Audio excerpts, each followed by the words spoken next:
Welcome, everybody.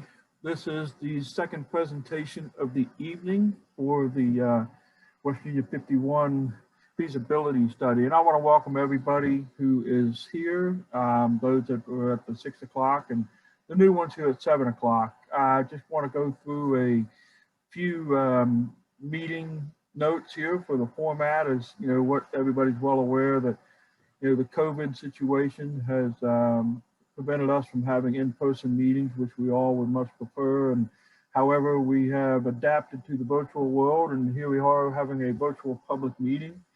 And so a few of the rules as we go along. Again, this is our second presentation here starting at 7 o'clock. And we want everybody to be aware, okay, hopefully everybody's had some experience using Zoom or some of the other virtual platforms that has been brought up through this past year. But through the, we would like to have all questions or comments that can be sent to the presenters using the chat box during the presentations. And this can be used throughout the meeting. And questions and comments will be read and addressed at the end of the presentation. And this meeting will be recorded and available on the project website for viewing after the meeting. And you see the link there on the screen, and it'll also be made available at the West Virginia Division of Highways webpage. Again, this meeting will be recorded and all comments are public record. Right now, the comments are only going to be sent in and made available for the team to be able to see, and we will read them as we get them at the end of the presentation and try to answer each one of those. Please keep comments and concerns relevant to this project and as specific as possible. And when submitting comments and concerns, please keep them respectful. Comments using demeaning, derogatory, or inflammatory language will not be responded to. The moderator will receive public comments and concerns in real time as they are submitted and read them aloud during the question and answer period at the end of the presentation. There may be instances in which we will not be able to respond to those questions immediately, and we will follow up those questions in writing or some other method if we don't have enough time to properly answer the question, or if we need to gather more information to properly respond. So there are lots of ways you can reach us. As you can see, a couple of the links online.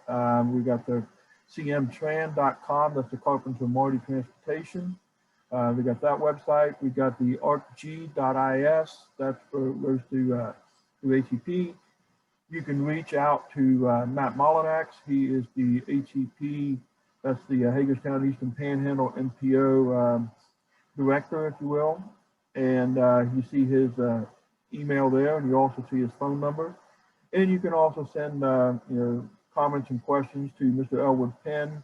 He's the director of planning division of the West Virginia Division of Highways. And you can mail those to us and they can be answered and reviewed. And we'll take all comments and questions up through May 8th, and that's when the comment period will end.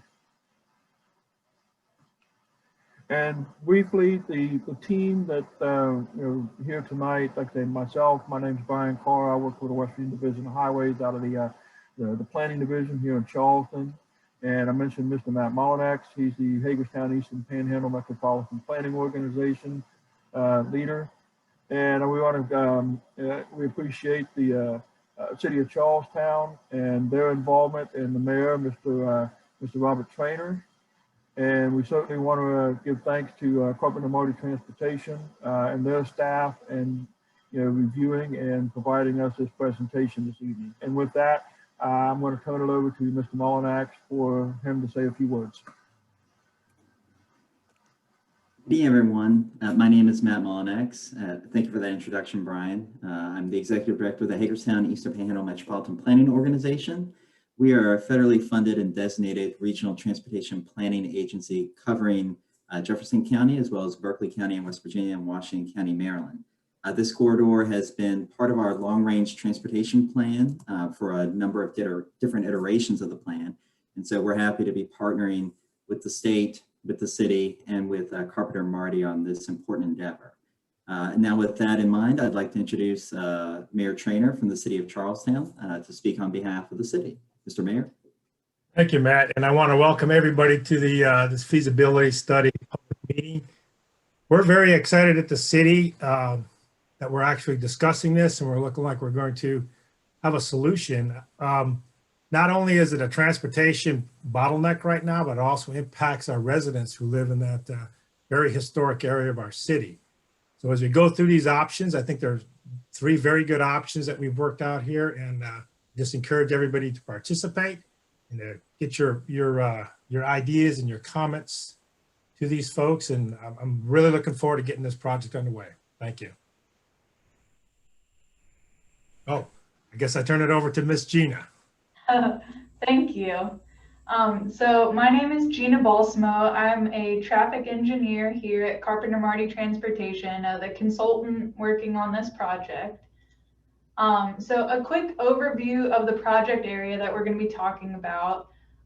It's basically West Virginia 51, bounded to the west by the railroad tracks and the east by West Street. An overview of our project scope. We're going to be determining the feasibility of a lot of different things. So first of all, the installation of a roundabout, traffic signal, or other alternative at our Y intersection, the West Virginia 51 and Summit Point Road intersection shown here. We're also going to be looking at vehicular, pedestrian, and bicycle safety and mobility improvements, sidewalk installations, ADA or handicap accessible sidewalks and curb ramps, a bicycle lane, stormwater management, mid-block crossing at Evetts Run Park, lighting, landscaping, traffic calming solutions, existing on-street parking, and maybe the need for more parking in the future, utility relocation that may be necessary, and right-of-way impacts which may come from the improvements that we recommend. So back in February, we did a field review, a walkthrough with the whole team, and we have some few key items to note. And this is obviously not everything that we got from our site visit, just the key items I wanted to share. And one of them was, we saw the on-street parking over here on MLK Junior Boulevard. I know we have an existing sidewalk there now, but because of the parking needs for those residents, they're parking on top of the sidewalk. So this shows us, the need for some improvements that look at both modes of transportation and the needs for those parking residents and for, those same people walking on the sidewalks. We also wanted to note some properties or buildings that we're going to work to avoid as part of this project. So, first of all, the church, and second of all, our historic schoolhouse building right next to the church. We also observed the Y intersection that we're talking about. So we looked at the operations of that intersection, the fact that it's all-way stop control, but we have this sign on the westbound approach so that if you're turning right, you don't have to stop. And that can cause issues such as, if you're a vehicle traveling behind somebody on that approach, you don't know if that person in front of you is going to stop or not. And same thing if you're on one of the opposing approaches, you don't know if that vehicle coming on that westbound approach is going to stop or not. We can't always rely on somebody using a turn signal. And, we also wanted to note some sight line issues here with the retaining wall, the trees, and also some of the vertical and horizontal curvature through the area, which adds to that. We also noted Evetts Run Park here, that existing historic well, the shared use path that runs through the park, and maybe the need for a mid-block crossing here at that park. We also looked at the intersection of West Street, that signal there. Do we need improvements like left turn signal phasing? Do we need more turn lanes? What about access management? I know this gas station, the way that it's set up, it's kind of open completely to the intersection.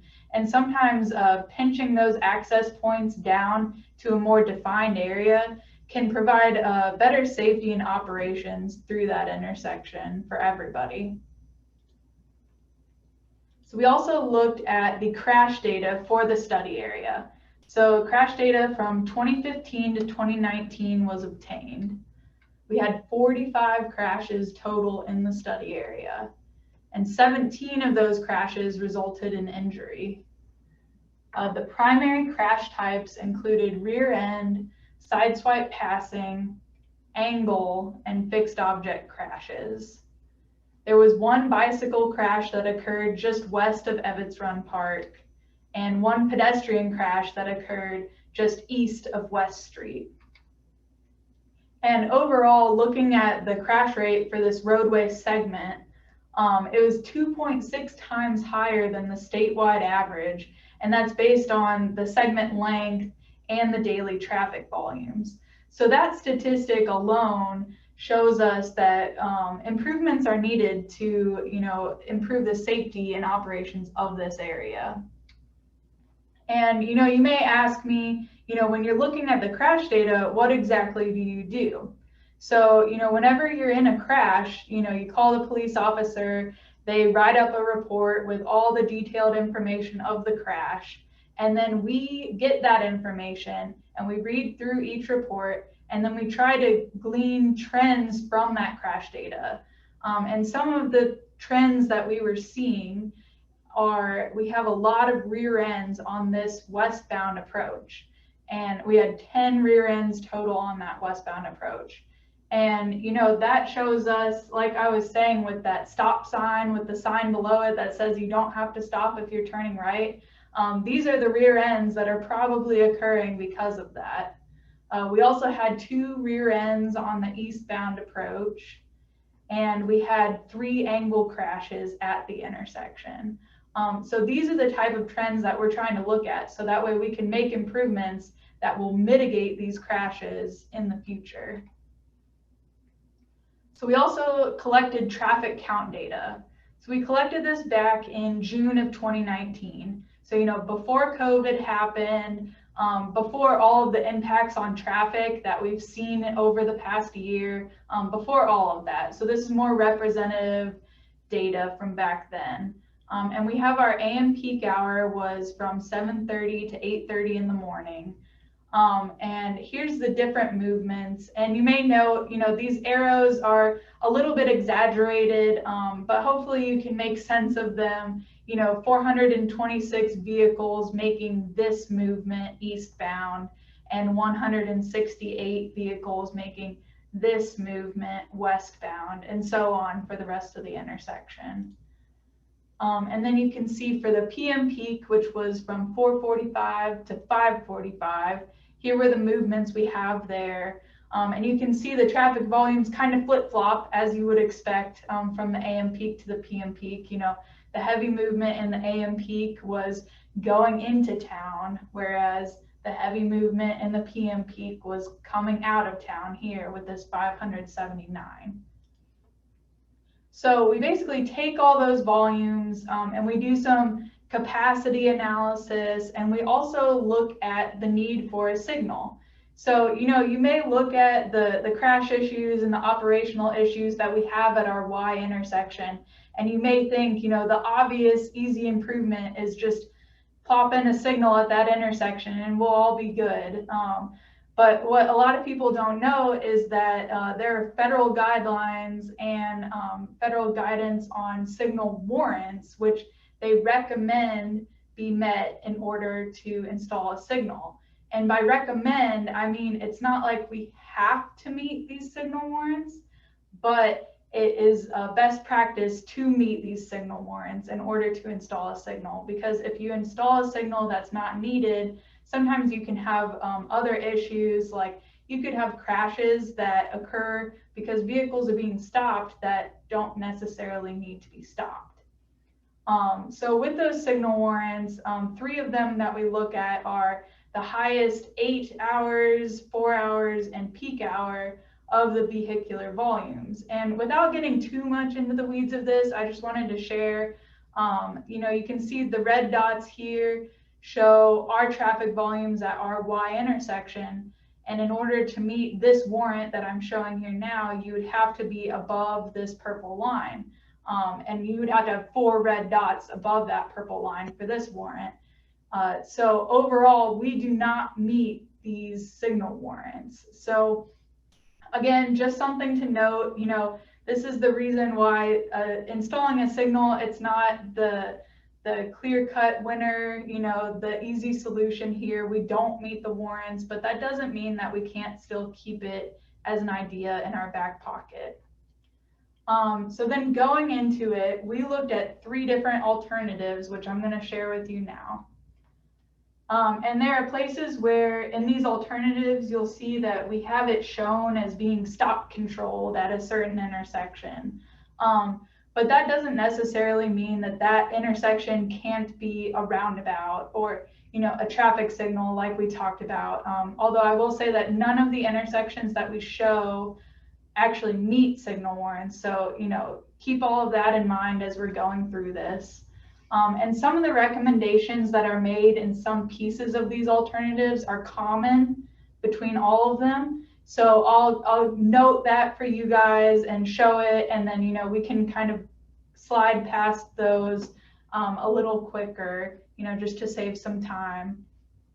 Another thing to note is there are a lot of other high-level recommendations that will be made as part of this study. Some of those include railroad crossing treatments, lighting, underground utilities, curb ramps, drainage, etc. All of these things, they're still included in the study. We're still looking at these and we're going to make recommendations. But looking at the high-level alternatives, I didn't want to get stuck in all of the details and going over all of those with you guys. But just note that we're still looking at these things and these are still important and part of the project. And also note that these are preliminary alternatives. Really what we've done now is we've taken our data, we've done our analysis, we put our preliminary findings on alternatives that are drawn over an aerial, but these are not final. We haven't done our detailed design yet, and that's because we want your feedback. We don't want to get into the weeds of things before we know exactly what you guys think about these different alternatives. So that's why it's important that you guys provide us with questions and comments. So for each of these 3 alternatives, I'm going to start out with a slide like this, which gives a big overview of the whole study area. And then you'll see where I'll kind of go into different enlargements going from the west to the east in the project area. So alternative 1, the major thing to note at this one is that we're installing a roundabout at the Y intersection. So going into this one, just remember alternative 1 is the roundabout. So starting on the west side at MLK Junior Boulevard here, we have 2-way traffic going, as it is today. But one thing to note is we have these Sharrow pavement markings here. And that's just denoting that vehicles are to share the roadway with the cyclists who are in the roadway as well. And that's really just because here we are showing improvements from right-of-way line to right-of-way line. With this alternative, there's not enough space to add a dedicated bike lane. So that's why we have these Sharrow markings. Other things to note are that we have dedicated on-street parking here. So these residents no longer have to park in the sidewalk. The sidewalk is shown here in blue, and the pink is that stamped concrete like what you guys have in the downtown area. So keeping that downtown feel and continuing that more on this west side of town. Okay, so now moving to the east to our Y intersection, we have a single lane roundabout shown here. And when you first see this, you might think it's a little wonky. You have this leg that kind of jets out over here. And really the reason for that is just because of the orientation of this existing intersection.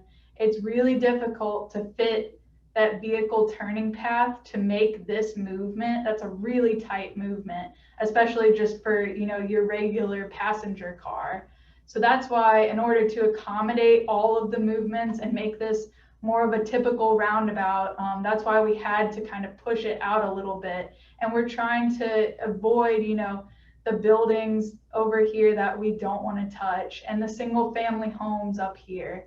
So that's why we have this roundabout layout shown like this. And again, this is preliminary. We're still trying to make some tweaks. So that way we have, you know, our fastest path vehicle isn't a straight shot through the roundabout. We'll probably add a little bit more deflection here. So that way vehicles naturally slow down through the roundabout.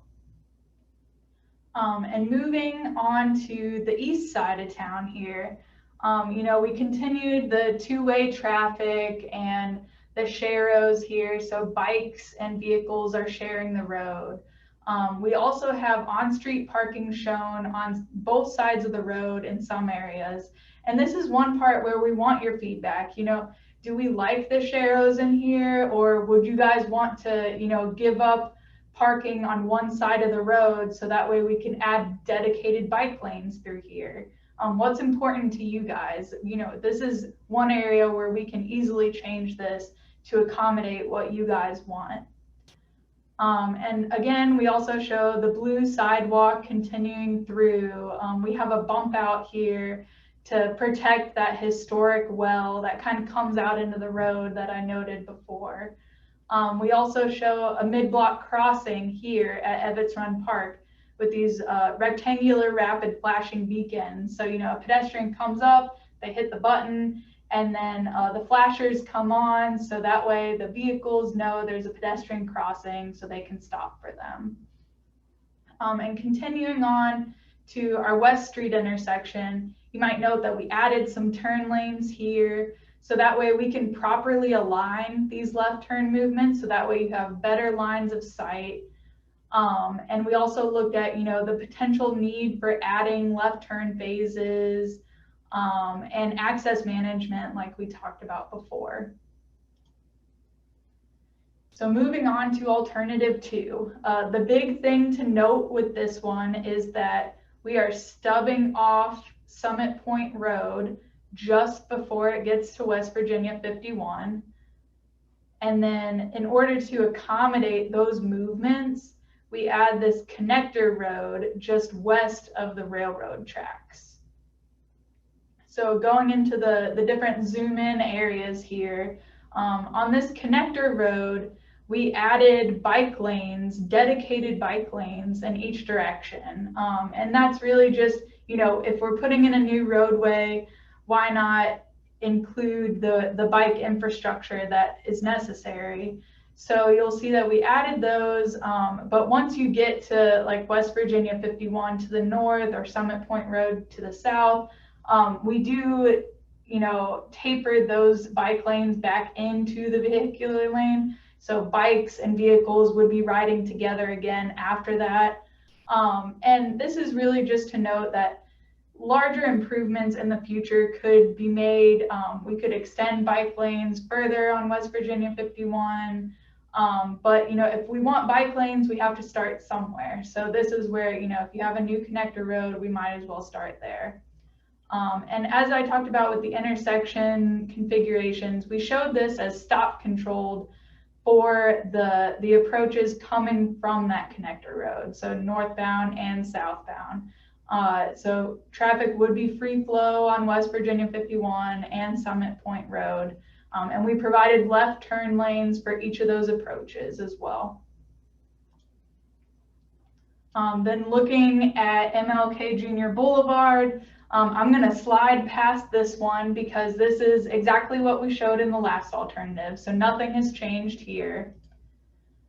This one is a little bit different. You'll see Summit Point Road, we have stubbed off here, and we provided a cul-de-sac. So that way, if there's anybody coming down this road who, you know, maybe they didn't know that Summit Point Road was going to be stubbed off, they didn't realize the change had occurred, although I'm sure we will provide the adequate signage for vehicles coming that direction to warn them.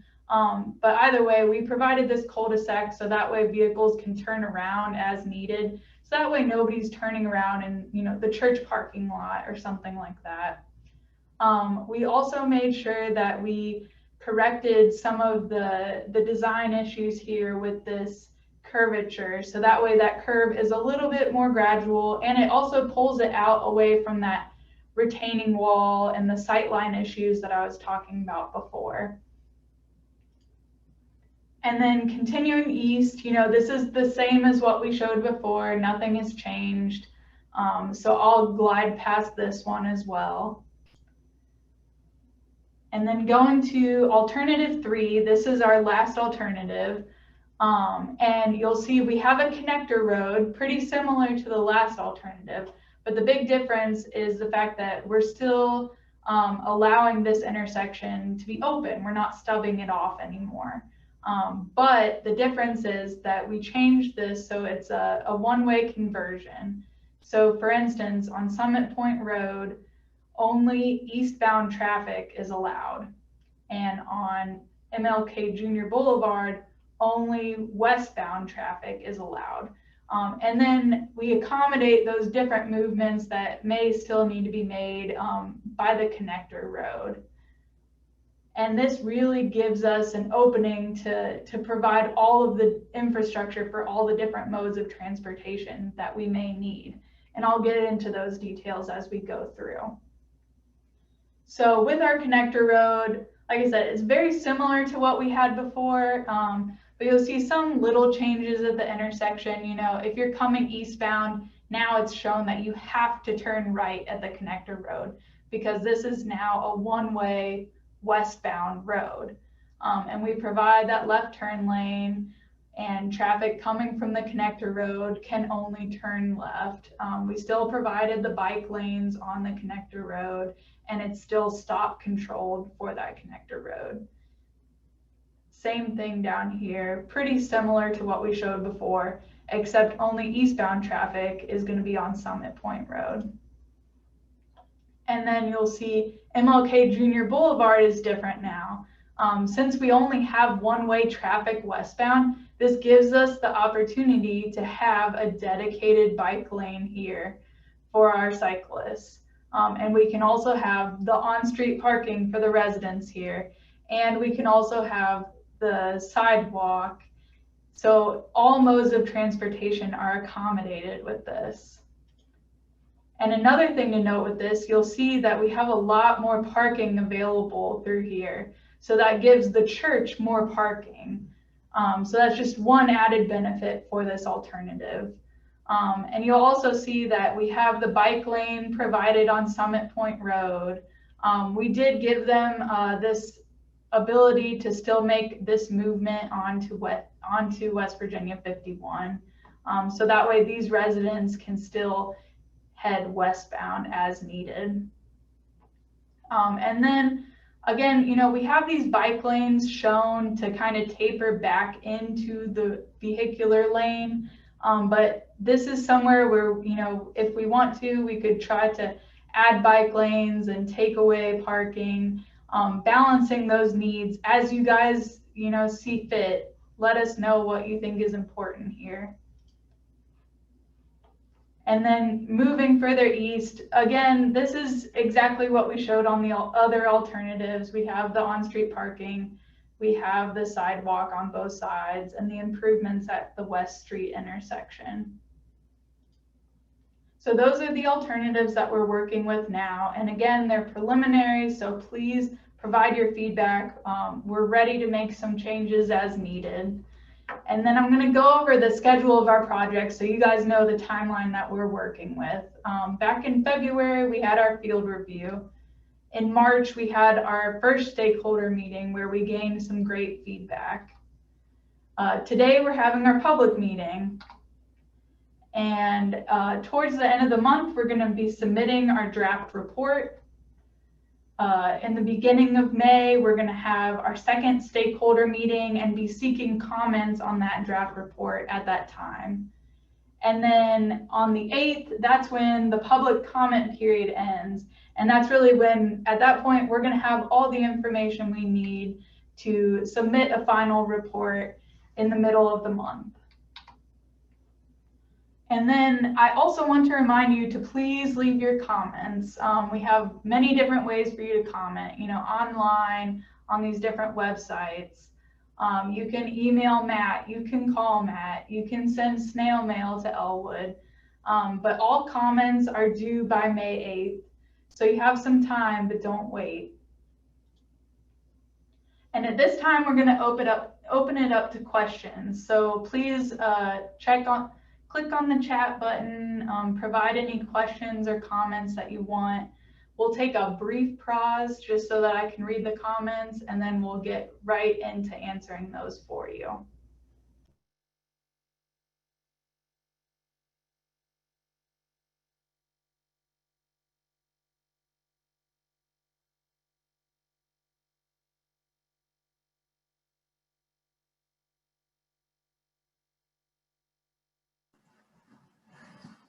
Hello, everybody. This is Brian Carr from the Planning Division. I just wanted to take a brief moment while Gina collects her breath to say thank you to the City of Charlestown, HEP, and Carpenter Marty's team in putting this presentation together and the work they've done so far. And again, I want to reiterate that there's multiple ways to reach out to any and all of us. If you don't feel comfortable with a chat question today, there's other ways you can reach out to us. Emails to Mr. Molinax, phone calls, getting on the website and checking those out. So again, feel free to ask your questions now while we've got about 30 minutes. We're here to try to help answer any questions and concerns you have at this point. And again, I want to make sure everybody's aware this is really step one of what, undoubtedly, hopefully not, but, winds up being a lengthy process, just like a lot of highway projects. And this is just the first step, and we want to make sure we get the community's involvement, community's input and insight, and hopefully we can come up with something at the end of the day, or whenever this comes through, that is beneficial for all involved. So with that, I will throw it back over to Gina and any chat questions that have come up. Okay, yeah, we have our first question is there a study done on the train? How often does it run and what are the times? So I will say we did not specifically do a study on the train and how often it runs and what that timing is. We looked at it more at a high level, just from our field observations and the feedback that we're getting from, the people who live near it and see it every day. So I'll say we're taking it into consideration, just not on that detailed level as the exact timings of it.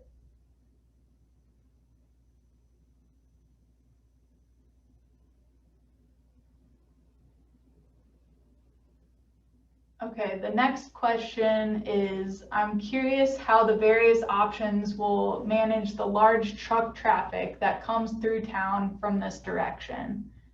Would the various new turns or the single lane circle accommodate those large vehicles, or are there other plans to accommodate those? Yeah, I can answer. This is Dustin Goes with Carpenter Marty Transportation. In the roundabout, if you notice, there were some grade areas that are splitter islands and a central island in the middle. And those would all have mountable curbs, which means that trucks would be able to drive up on those because it is a smaller circle because of the area. We don't want to put a large circle in there and take up a lot of room. So that those middle islands would allow trucks to drive over to allow us to make it more compact like you see in the alternate.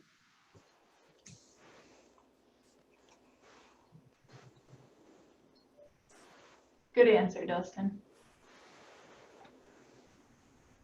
And Dustin, this is Matt. I would assume too that the mountable curb that is aids with fire truck and emergency response vehicles as well, correct?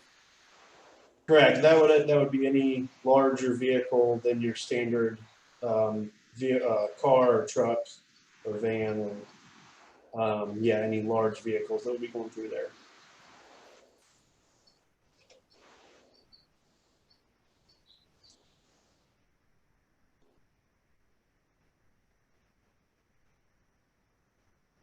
Okay, that's all the questions we have in the chat box right now. So if you guys have any other questions, feel free to send them in. I'll read them out and we can answer them for you. Or, like we said before, if you don't want them read out here or answered live, you can always send comments or questions to us and all the different methods we mentioned before.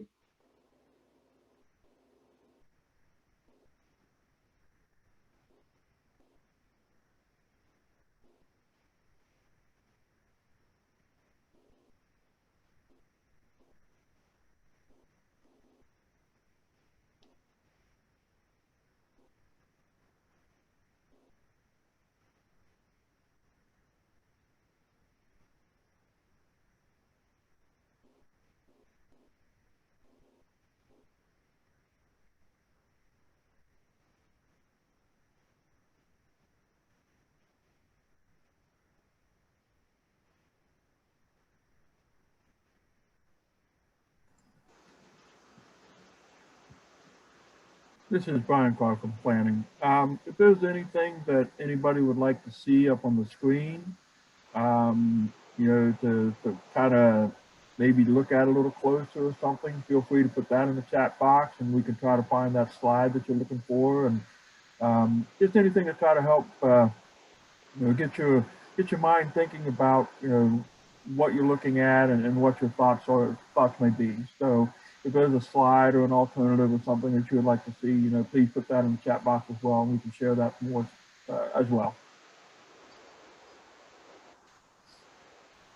Okay, yeah, and we did get another question, and I will say, we did change the chat box so that way the messages come straight to me and not to everybody, just so you guys know.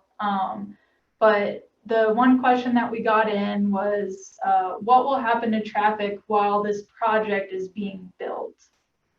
I don't know, Dustin, do you want to speak to any maintenance of traffic that might be necessary? Yeah, we haven't looked at maintenance of traffic in a lot of detail at this point, but it definitely depends on the alternate that's chosen. There's different ways that we can build roads with a part width where we can close down part of a road and maybe put some temporary pavement out on the side to allow traffic to continue. If it were building a connector road, we could build that section first and then do some type of closure at the intersection. There are definitely different options that we would look at, and like I said, we just haven't gotten that far yet into the details, but there are definitely several different ways that we could go with that. Okay, next question. Will curb cuts be made for private driveways or just public streets? Yes, so anywhere that has access to the road now currently, there would be curb cuts provided for all of those access points, including driveways. Okay, yeah, and some driveway aprons and things like that might need to be changed, based on the different alternative and what we go with. But like Dustin said, all of the access points available will be maintained, except for, some access management that we may recommend at, for example, that gas station I pointed out at the West Street intersection. Another question that came in, if project 2 or 3 are picked, they will affect the traffic to the church and schoolhouse. What would be a fix? Okay, so I'll go back to sharing screens on this one so you guys can see project 2 and 3 and how those movements will be accommodated.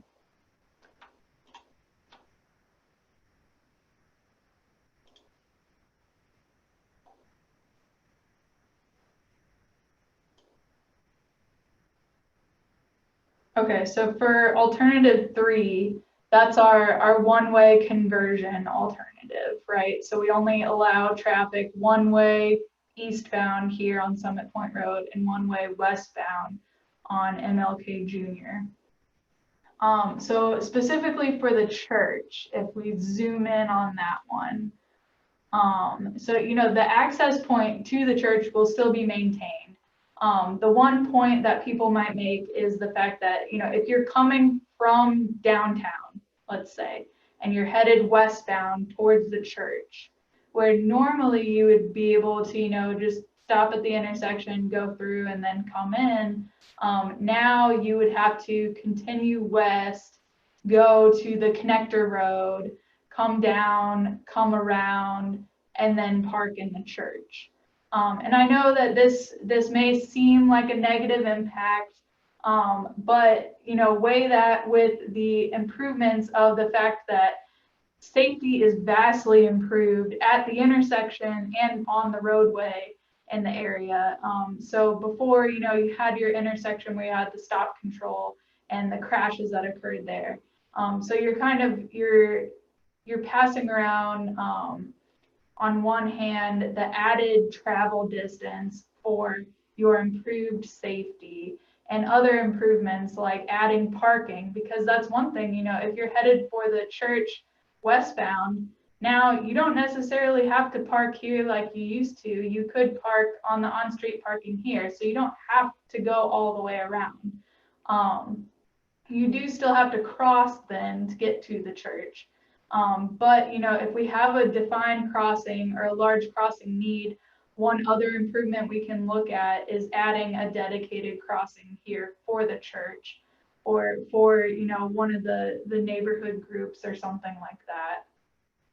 And then I guess alternative 2, I think that was mentioned as well, regarding the church and how that would work. So alternative 2 was the option where we stubbed off Summit Point Road. So going to that zoom in at the church. So, same thing, if you're headed westbound for this one, you do have to continue on to the connector road, come down, come back around, and then come up to the church.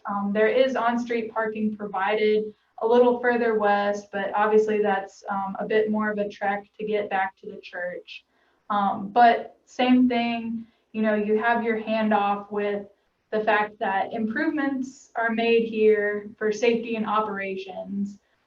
So you're handing off that improvement for the fact that you do have a little bit further of a travel distance to go here.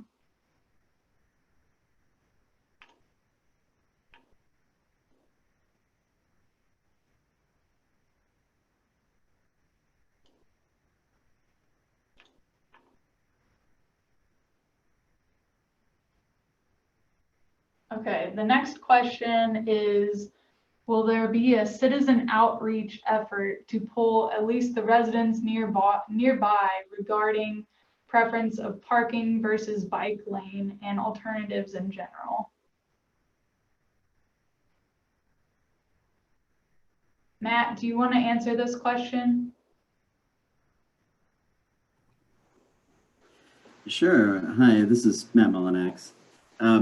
So for this public meeting, the City of Charlestown, we work to distribute postcards to all the residents, residential homes along the corridor, let them know about this meeting, about the project website, and where they're able to provide comments to. So it is our hope that through that outreach, as well as the DOT website, the City of Charlestown website, the MPO, our social media posts, as well as coverage in the spirit of Jefferson, that folks would be able to provide us those thoughts directly. That if they prefer parking over bike lanes or vice versa, or any one of the alternatives, that they would let us know what they feel and why, so we can use that to refine this study.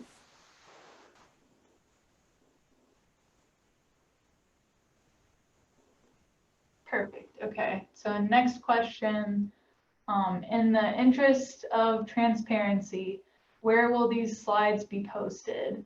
Where will the written description of these options be posted? So we will be posting a recording of this presentation, so you can watch it back as many times as you want, and hear the details over and over again. We'll also, I don't know, Matt, if you want to chime in on anything else you plan to share. Yeah, this is Matt. So on the project website, we are going to be posting, as Gina said, a recording of this this presentation through our YouTube channel, as well as the PDF slides of the presentation itself. So folks can go through and review any part of it, zoom in on it, print it out, mark it up, mail it in, or scan it and send it in, however you'd like to get the feedback to us.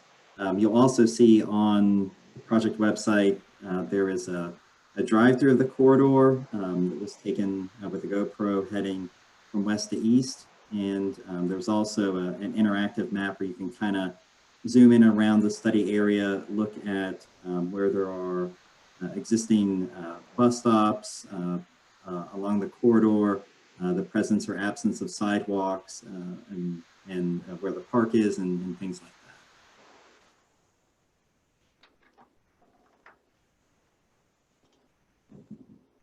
that. This is Brian Carr from Washington Division of Highways again.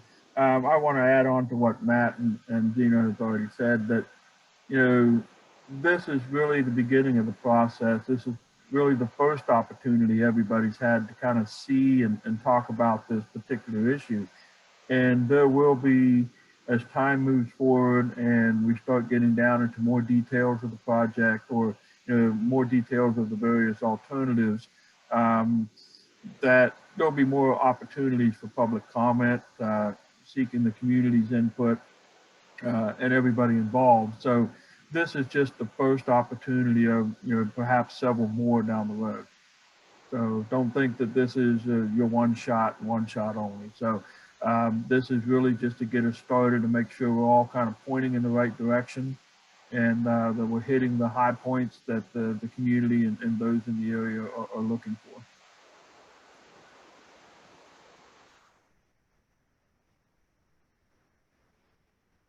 Okay, next question. I saw mentioned underground utilities and stormwater improvements. Can you expand on that? Will existing above ground lines be put below ground? In terms of stormwater, would the installed system be set up to allow side streets to tap in later if the city decides to build improvements? So I think Patrick from our team is going to answer this one.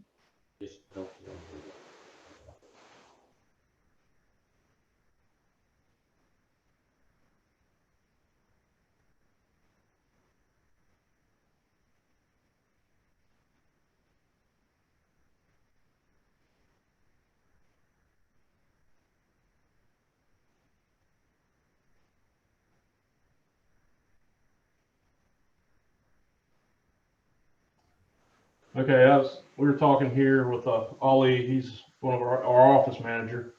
This is Patrick with Carpenter Marty.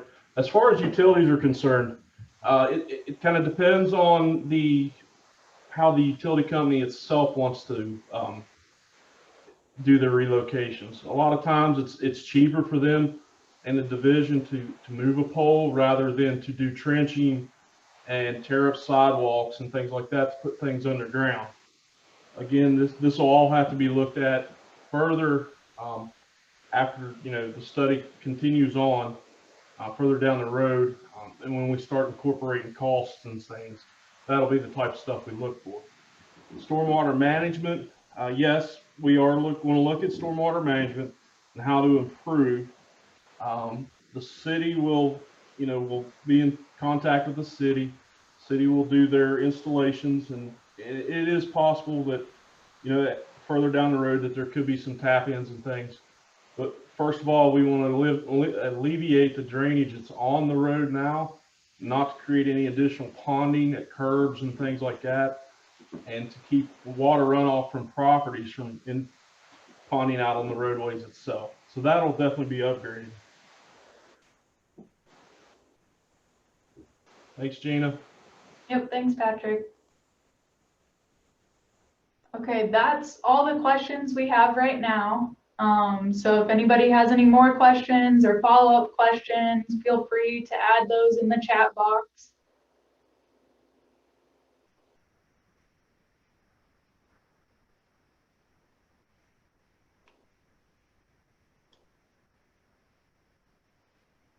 Okay, the next question is, what is the state mandate for the properties along this route?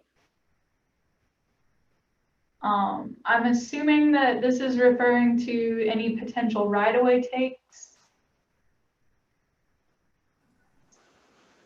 Gina, I'll try to answer that if it's okay. Again, with respect to any right-of-way impacts, the state will work with any and all property owners to try to minimize any impacts. And if there are any actual right-of-way takes, and at this point in time, I'm not sure if it was kind of noted before, but we're really trying hard to keep from impacting any physical structures like homes or buildings and whatnot. And I think we've done a pretty good job with that. Right now, the right-of-way impact that you're most likely to see with these are into some open areas, fields that doesn't actually impact any structures. But again, with any right-of-way involvement, we would want to work with the property owners, try to come up with sensible solutions. And if the project needs to be tweaked a little bit to try to avoid something, we always work with that down the road. So, and if we do wind up with any right-of-way takes, they will certainly be compensated for that.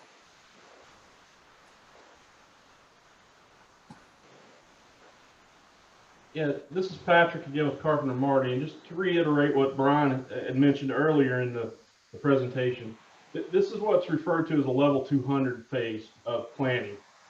This is very basic. This is just getting input from the public, stakeholders, the city, and people like that, the mayor, citizens, EMS, the sheriff, the city police. And as far as right-of-way and acquisitions and things of that nature, those come along at a later phase. It's generally called the level 300 phase, when we start looking at how these alternatives will impact properties and utilities and drainage and things like that. So as Brian was saying, we're still looking at from 10,000 feet above and just getting input at this point. Once this phase is complete, we'll be probably moving on to the level 300 pretty quickly. So that'll be something that Matt in the HMPO and the city and the Division of Highways can keep the public abreast of what's going on.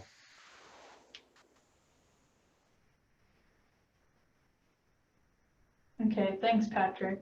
The next question that came in is, it was mentioned that costs have not been considered yet. In regards to cost, do we have any idea of the cost for the various options? What portion of any of this project would be borne by the city? So I will say our scope does include planning level cost estimates being developed. So by planning level, I mean, we don't have detailed survey information at this point. So we're going to be making cost estimates, based on the information that we know now, with contingencies worked in, based on, again, what we know right now. So we're going to be looking at costs, and that is definitely going to be one of the key points that we're going to weigh when we're looking at the different alternatives compared to each other. And as far as what portion of the project would be paid for by the city, I don't think that any of that is known at this point. We don't know the exact cost of the project until we choose the alternative that we're going to go with. And then after we do that, we would start looking into the different funding options available and where those would come from, what different entities. I don't know if Matt or Brian, if you guys want to add anything to that. Regina, I think you explained that really well. Again, the cost of this will certainly have an impact on final decisions. Projects of this magnitude, as you kind of heard, we have anything from potential roundabouts to new roadways. We mentioned a lot of drainage, sidewalks. Some things are not quite as expensive, like roadway striping and lighting and stuff. So some of these elements, will or should wind up moving forward regardless of any major reconstruction. So you're looking at some things that could be in the few thousands of dollars to up to several million. Again, that hasn't been vetted out just yet, and again, this is a high level estimate that's going to be prepared when the final report is put together. And as what the city or others may be responsible for, and generally a project on state roadway, the state usually bears the brunt of that. But as Gina mentioned, that until you get down into the weeds with some details that that may come up, that other entities may have to get involved. But generally, the state winds up taking care of all the costs.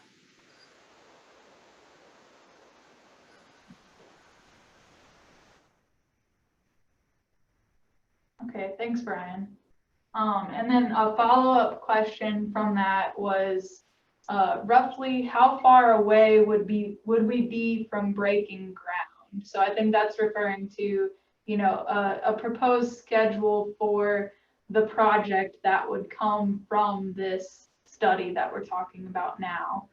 I don't have any details to share on that, since I think all of that would come after we get through this study process, choose an alternative, start aligning funding, and then after that we would start determining those fine details, like when this project would be implemented and when we would start breaking ground.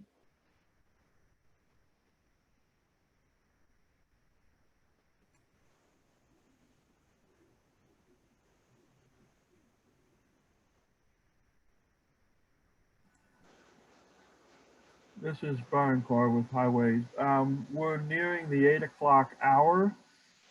If there's one more question that comes in, we might have time enough for one more question. If not, we want to thank everybody for coming out tonight and providing their input. And we encourage everybody to review this information, check out the website, the YouTube videos, share this with others in your community, and we'd like to seek as much input as possible. So if anybody else, Matt, you have any closing comments you'd like to add, or the mayor? This is Matt. I just want to thank everyone for your time this evening and offering your questions. And, if you need to email or call me or however you feel comfortable submitting comments, please do. And I know a number of folks have ensured that they've reached out to their neighbors or folks that they know would have an interest in this. And we do appreciate the community soliciting input for this like that. So thank you all.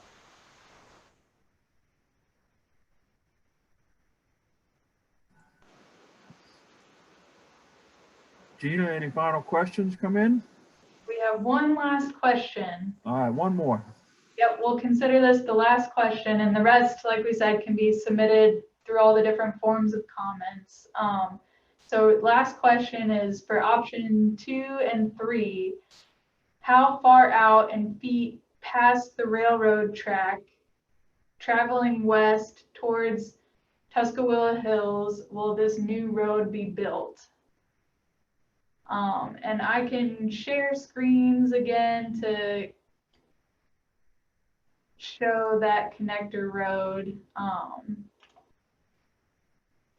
I don't know the exact number in feet off the top of my head.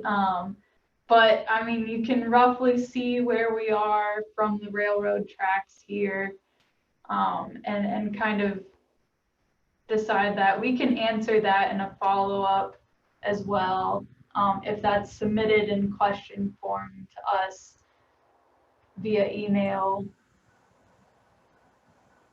or, phone call or snail mail. Yeah, Gina, this is on such a preliminary level. I mean, what we have sketched out right now is really just that. It's a sketch. I mean, we'll have to get into a little more details, start getting into some detailed survey, maybe some more site distance review and whatnot. So there's nothing hard and fast about the exact locations, what you're seeing on this map right now. It could easily be shifted in a variety of different ways. So, I wouldn't get too, deep into the weeds with that just now, but that's a good question. We certainly want to be mindful of the distance between the intersections and the railroad tracks.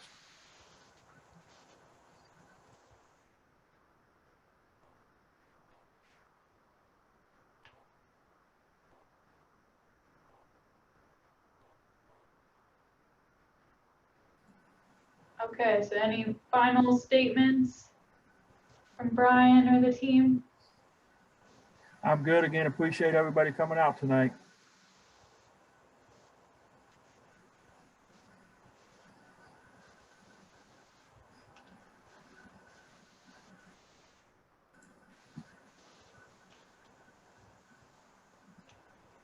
Gina, hearing nothing else, I guess this will conclude the meeting.